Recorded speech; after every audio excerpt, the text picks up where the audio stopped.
السلام علیکم دوستو، اسلام آباد میں ایک دلہن اپنی سواگرات کو ہی موت کے منہ میں چلی گئی، جبکہ دلہا انتہائی تشویشناک حالت میں ہسپتال میں موجود ہے۔ دوستو، خبر کو آگے بڑھانے سے پہلے اگر آپ نے ہمارا چینل سبسکرائب نہیں کیا تو چینل سبسکرائب کر لیں تاکہ آپ کو مزید اچھی ویڈیوز ملتی رہیں۔ آئیں چلتے ہیں خبر کے باقی حصے کی طرف۔ رپورٹ کے مطابق یہ المناک حادثہ سہاگ رات پر دودھ پینے سے پیش آیا، جس میں چھپکلی گری ہوئی تھی۔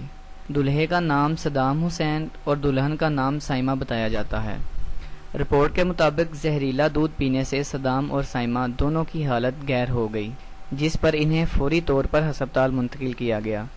تاہم چند گھنٹے بعد سائمہ دم توڑ گئی اور صدام تاحال زندہ ہے، مگر اس کی حالت بھی انتہائی تشویشناک بتائی جاتی ہے۔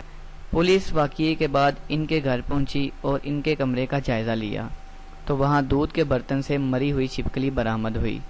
ڈاکٹروں نے بھی تصدیق کی ہے کہ سائمہ کی موت زہریلا دودھ پینے سے ہوئی ہے۔ دوستو، اگر آپ کو ہماری یہ ویڈیو پسند آئے تو ویڈیو کو ضرور لائک کریں، شیئر کریں اور کمنٹ کریں، اور اپنی سواگرات پر دودھ پینے سے پہلے برتن ضرور چیک کر لیں۔ شکریہ۔